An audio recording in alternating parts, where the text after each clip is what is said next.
Good evening, you're now with me, Lorenzo Isaac, for TVS Nightline. Here are the headlines for tonight. Negotiations continue on Sarawak's natural gas distribution, says PETRONAS. The broader roles of the Parliament, the state legislative assemblies and the speakers will be among the matters to be discussed at the Conference of Speakers. The first 2 units of the ART hydrogen vehicles are set to be delivered in Kuching by the end of this year.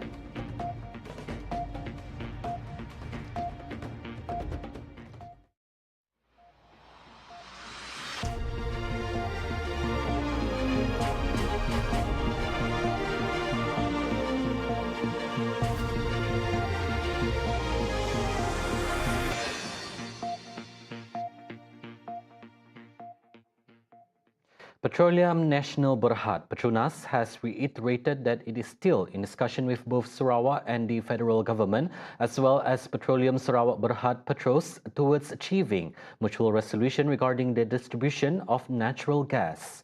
The national oil firm viewed that a win-win partnership needed to be established based on the understanding of each other's strengths and constraints to reach a holistic resolution, noting that any resolution developed by all parties must have the country's best interests at heart and should not jeopardize the economic stability of the country.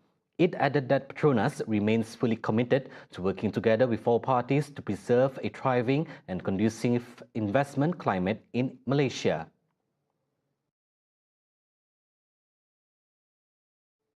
The Conference of Speakers of Parliament and the State Legislative Assemblies DUN, which will commence tomorrow in Kuching, will explore, among other things, the broader roles of the Parliament, the State Legislative Assemblies and the Speakers.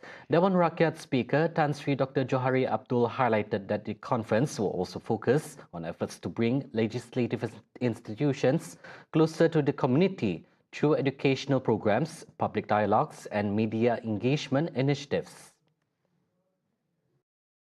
He emphasized that Parliament played a wider role than just holding conferences through various public engagement and stakeholder education programs, adding that the conference aims to clarify the overall role of Parliament and the speakers and changing the public misconception that Parliament only sits 70 days a year. Johari will also present a paper titled Memperkukuhkan Demokrasi Berparlimen Melalui Penglibatan Awam Yang Progresif at the conference. He is also scheduled to deliver a lecture at UiTM Sarawak on September 12 to enhance the understanding of the role and institutions of the legislature and the speakers. The conference will also witness the presentation of a paper by the Dewan Negara President, Dato' Awang Bimi Awang Ali Basah, as well as presentation from Sarawak DUN Speaker, Tan Sri Dato' Amar Muhammad Asfia Awang Nasar.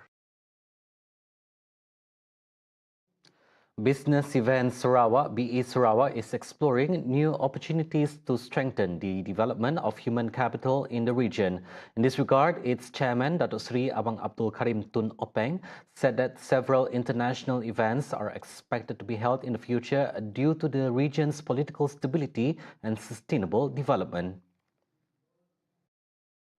You know, it seems that we in Sarawak, we are fortunate having a sort of political stability, and with that platform, I think there are a lot of things that we can do, and BE Sarawak represent that platform where we try to pull up the resources that we have in terms of human capital and ideas also, and we are able to get everybody around, and with the support and the guidance from people like Tun, we should be able to move forward. He said this to reporters after paying a courtesy call on the Governor of Sarawak, Tun Bin Sri Dr. Wan Junaidi Tuanku Jaafar, at the Astana Negeri Sarawak earlier today. Abang Abdul Karim also highlighted the crucial role of media practitioners in the aspect of development. Therefore, he urged media practitioners to fulfill their responsibilities diligently and with integrity. The Social Welfare Department, JKM, has assured that it will investigate any reports of child exploitation in the state. Minister for Women, Childhood and Community Wellbeing Development Sarawak, Dato' Sri Fatimah Abdullah, stressed that the department is committed to acting swiftly on all allegations, ensuring the protection and safety of the children involved. Kalau ada aduan berkaitan dengan kanak-kanak, ya, sama ada kanak-kanak telah ada misalnya dari kes-kes abuse ke ataupun ada kes-kes yang melibatkan kanak-kanak, bila ada aduan secara formal dibuat, pihak JKM akan turun padang. So ini kita akan buat semakan. Kemudian dari segi apalagi yang diadu di dalam surat aduan itu semuanya akan dilihat dari segi bilangan kanak-kanaknya, adakah kanak-kanak itu didera ke atau adakah mereka tinggal dalam keadaan yang sempit ke atau adakah mereka ini dipaksa untuk bekerja ke. Fatimah clarified that this is not the first time JKM has received complaints about the care centre in question, and she assured that the department will take necessary actions to protect the children and safeguard their rights, including access to education and proper living conditions. Sebab yang dulu saya sendiri turun padang sekali untuk melihat sama ada mereka ini mendapat pendidikan atau tidak dan juga dijaga dalam keadaan dalam persekitaran yang selamat dan kondusif atau di sebaliknya. Dan pada masa itu bila kita buat siasatan dari segi pendaftaran memang berdaftar, kemudian dari segi sama ada kanak-kanak dihantar ke sekolah, kanak-kanak ada dihantar di sekolah yang berdekatan. Fatimah stressed that any care centre found violating regulations could face closure. Recently, a company allegedly linked to the Al-Arqam and Rufaka cults was accused of exploiting both religion and children to solicit donations and drive business purposes. Bukit Aman's special branch disclosed that the company is under surveillance following a police report filed regarding these allegations. However, Sarawak Police Commissioner Dato' Mancha Atta confirmed to TVS that no reports of child exploitation involving the company have been received in Sarawak thus far. Sarawak's para-athletes who secure medals at the Parasukma Games will receive special incentives from the state government similar to that of the Sukma Games. Minister for Women, Childhood and Community Wellbeing Development Sarawak, Dato' Sri Fatimah Abdullah, said that the amount follows the structure previously announced by the Premier of Sarawak, Dato' Patinggi Tan Sri Abang Johari Tun Openg. Tujuan utama dan juga untuk memberi maklumat tentang tamasya Parasukma ini dari segi acara sukannya, dari segi bilangan atletnya dan dari segi persiapan-persiapan yang kita telah lakukan. Seperti yang dimaklumkan oleh Yang Maklumat Premier sebelum ini, apabila beliau ditanya tentang insentif, maka Yang Maklumat Premier katakan bahawa untuk emas, ya, sesiapa yang mana-mana atlet yang dapat pingat emas, maka dari segi insentifnya adalah 15,000 dan seterusnya, ya, gold, silver dan bronze tu. Dan ini sama juga untuk atlet para kita. For the upcoming Parasukma, Fatimah revealed that Sarawak's contingent is targeting 83 gold medals, aiming to reclaim the overall championship title. The 21st Parasukma Sarawak 2024 will take place in Kuching from September 22nd to 28, featuring 15 contingents with a total of 2,225 participants competing in 328 events across 10 para sports. The first two units of the Autonomous Rapid Transit ART hydrogen vehicle under the Kuching Urban Transportation System KUTS project are set to be delivered in Kuching by the end of this year. Transport Minister of Sarawak, Dato' Sri Lee Kim Shin, hails the development as a major milestone for the KUTS project, which attracted global attention to the region. In a statement today, Lee revealed that the pre-commissioning and physical inspection and test ride of the very first unit took place at the CRRC Corporation Limited manufacturing facility in Yibin, Sichuan province in China on Monday. He added of the 38 total units of the ART hydrogen vehicles set to arrive in stages in Kuching starting this year, 5 will be delivered fully assembled, while the rest are set to arrive as semi-assembled units over the next couple of years. The new ART vehicles will incorporate several upgrades from the prototype model, including the ability to climb slopes of up to 10%.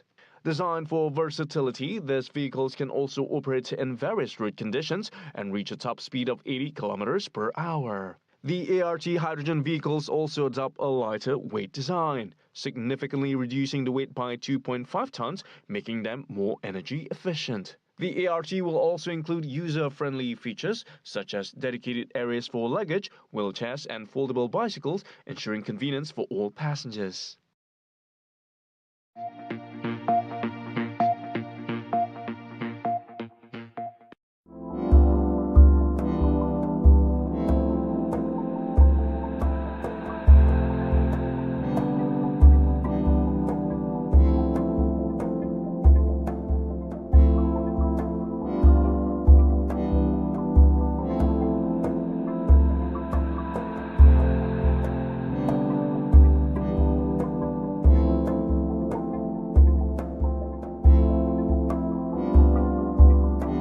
Jiwa merdeka itu adalah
Welcome back. Malaysia and China have laid a solid foundation for the enhanced collaboration in new key and innovative sectors that will drive the nation's economies forward. Prime Minister Datuk Seri Anwar Ibrahim said that both countries have enjoyed long-standing bilateral relations underpinned by robust trade and investment relations. Anwar, who is also the finance minister, pointed out that the visit of Chinese Premier Li Qiang in June this year has reaffirmed the enduring friendship and mutual respect between Malaysia and China. Anwar said last year, China remained Malaysia's largest trading partner for the 15th consecutive year, with total trade reaching $98.8 billion. On the investment front, China is the 5th largest foreign investor in Malaysia for 2023, contributing $14.5 billion. The government has always recognized the contribution of the Malaysian-Chinese community in the country's socio-economic developments, as well as in economic, cultural, educational and industrial sectors. Prime Minister Datuk Seri Anwar Ibrahim said he acknowledged and saluted the role of the Chinese entrepreneurs in Malaysia and globally for assuming the task of propelling the local and international economy. From Southeast Asia, in particular ASEAN, United States, Canada, Europe, Africa, Chinese entrepreneurs have collaborated closely with others and have laid the foundations for forging deeper and stronger business and economic links across national borders. Anwar said this in his keynote address at the 17th World Chinese Entrepreneurs Convention in Kuala Lumpur earlier today.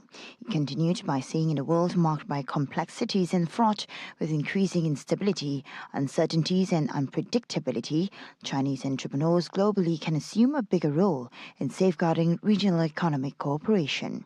This, he said, would ensure the security of crucial supply chains and promoting our global socio-economic development agenda. The Ministry of Health has no plans to implement any movement restrictions, including a movement control order MCO, to curb the spread of monkeypox or Mpox, akin to COVID-19 4 years ago.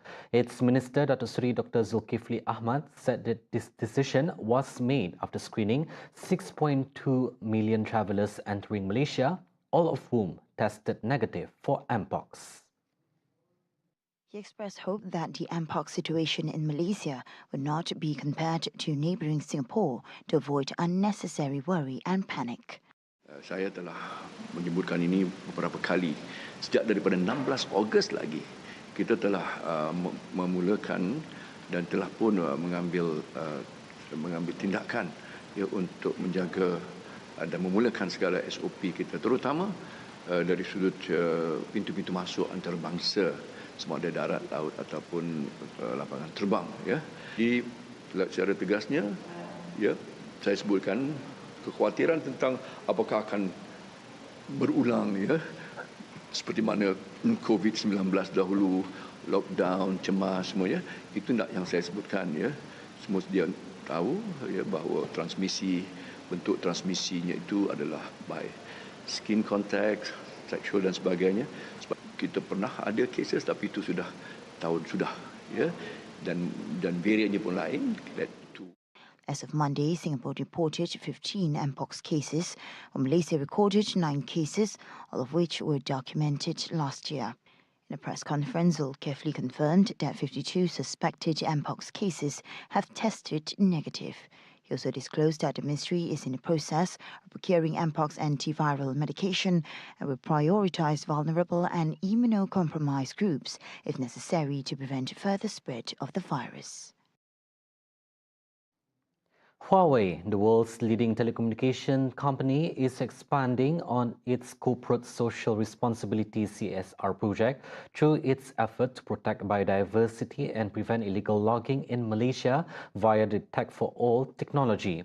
Huawei Malaysia's Manager of Public Affairs and Communications, Atikah Khairuddin, explained that the application is created by a detection tool using Huawei cloud technology as well as artificial intelligence AI to enable local rangers to detect illegal logging activities in real time.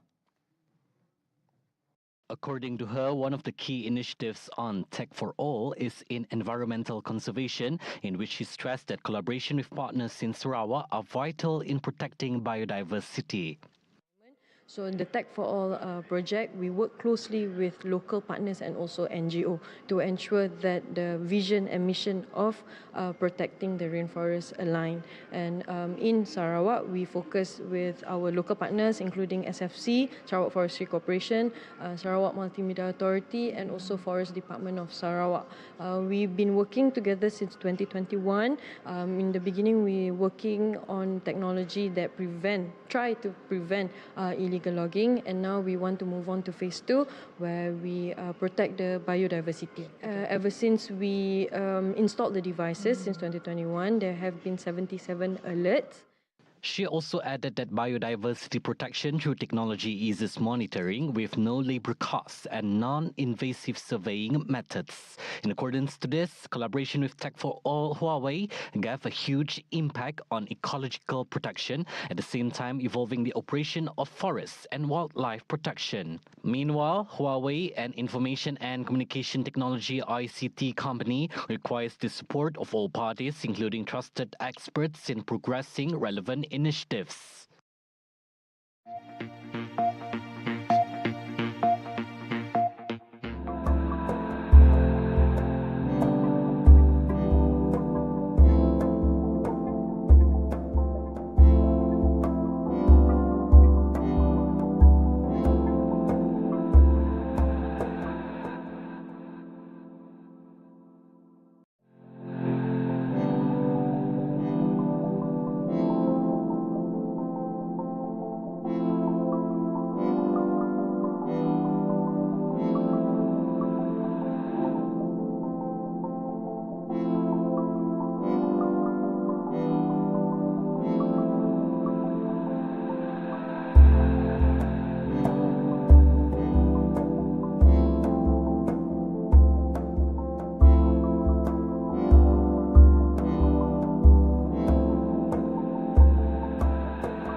On to world news.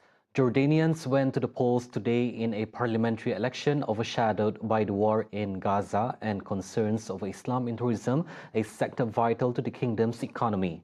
It is the first vote since a 2022 reform increased the number of the seats in the House, reserving more for women and lowering the minimum age for candidates. الرؤية السياسية والوضع السياسي بالمنطقة بيأثر كثير على الناخب وبعطيه محفز إنه ينتخب ويلاقي الأفضل ويلاقي الإنسان اللي معه عنده البرنامج السياسي ضمن مع البرنامج الاقتصادي مع الاجتماعي كله متكامل. إحنا مرحلة كثير حرجة على الوطن العربي كامله وعلى الأردن وعلى الأردن وخصوصا على الضفة الغربية متمثلة في غزة. فمنطقة وضع حرج جدا، فترة زمنية مفروض كنا نتكاتف لاختيار الأفضل. Despite efforts to modernize the legislature, voters and candidates said the Gaza war dominated the election. Analysts predicted a high abstention rate, with Islamist candidates struggling to harness public anger over the devastating war.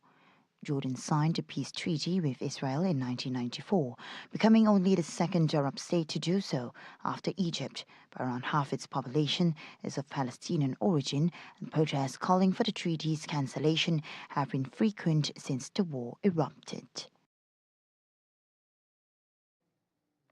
Gaza's Civil Defense Agency said a Tuesday strike on a humanitarian zone in the southern city of Khan Yunis killed 40 people, with the Israeli army reporting that it hit a Hamas command center. Civil defense official Mohammed al-Makher said the 40 martyrs and 60 injured were recovered and taken to a nearby hospital following the strike on the area known as Al-Mawasi. جينا المواصل سكننا في المواصل ما شفنا الا غير الخبط والصواريخ فوق راسنا لا حذرونا ولا قالوا لنا قوموا ولا اخلوا ولا منطقه امنه ولا منطقه مثلا ساحه قتال ولا اي حاجه كلها زي ما انت شايف كلها خيام كلها بني ادمين وبعدين كل اللي حوالينا جماعه طيبين ما في شيء اي حاجه ما شفناش عليهم اي حاجه ما شفنا غير الصواريخ فوق راسنا. Journalists on the ground noted that the strike had left behind large craters the size of several shelters.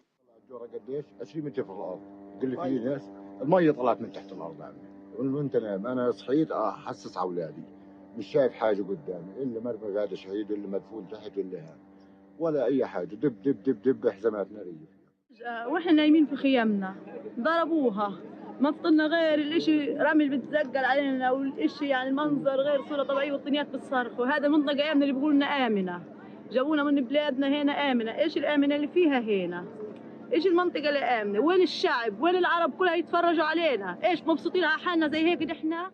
The Israeli military said in a statement Tuesday that its aircraft had struck significant Hamas terrorists who were operating within a command and control center embedded inside the humanitarian area in Khan Yunis. In a separate statement on Tuesday, the army questioned the strike's death toll provided by authorities in Gaza, saying the numbers do not align with the information held by the IDF. Hamas said in a statement on Tuesday that claims its fighters were present at the scene of the strike were a blatant lie. According to the Gazan Health Ministry, Israel's ongoing assault on the Gaza Strip has so far killed almost 50,000 people.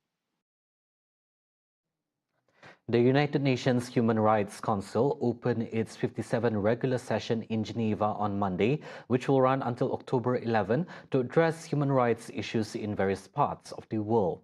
The UN High Commissioner for Human Rights, Volker Turk, said the war impact future generations, fostering a cycle of recurring hatred if the root causes are not addressed, with the ongoing war in Gaza serving as a prime example. He emphasized that every day Palestinians struggle to survive, with nearly 1.9 million people being forcibly displaced across Gaza multiple times. The actual number is likely higher. Almost 10,000 Palestinians are held in Israeli prisons or ad hoc military facilities, many arbitrarily, with over 50 people having died due to inhumane conditions and ill treatment. He also stressed the urgent need to halt the war and prevent regional conflicts. Pope Francis celebrated a mass for hundreds of thousands of faithful in East Timor on Tuesday, rallying nearly half the population of the world's most Catholic country outside the Vatican in stifling tropical heat. Pilgrims clamored to catch a glimpse of the 87-year-old pontiff, who appeared in good spirits, greeting him with a rapturous reception in a wide coastal area of the capital, Dili. Around 600,000 people out of a population of 1.3 million attended the Mass, the Vatican said in a statement, citing local authorities, the biggest turnout for a papal event by population proportion outside the Holy See. Many pilgrims had arrived hours before his address to get a prime spot, waiting in the heat. Agradece tamba huidade hasane hawele tuiri hamisai dene tinan uintan haulah hatene nesau kontenti parmate. Untuk kedamaian, yang pertama kami minta kedamaian untuk semua agama di sini. The Mass was the main event of the third leg of the Francis's 12-day Asia-Pacific tour, which has already taken in Indonesia and Papua New Guinea and will conclude in Singapore. Francis used it to hail East Timor's birth rate. He then went off script once the Mass ended, turning to the country's rising rate of crocodile tax to seemingly make a point about imposing values on other nations. As night fell, the elderly pontiff toured the crowd in his Pope mobile as the crowd shouted, "Viva Papa Francesco!" This visit is only the second papal trip to East Timor, where around 98% of the population is Catholic after John Paul II in 1989. See the world closer with TVS as we bring you the latest news updates both locally and internationally. For more headlines anytime, anywhere, just head on to our official website at tvsarawak.my or follow us on our social media platforms at TV Sarawak. Those were the updates on TVS Nightline. I'm Lorenzo Isaac. Thank you for watching and have a good night.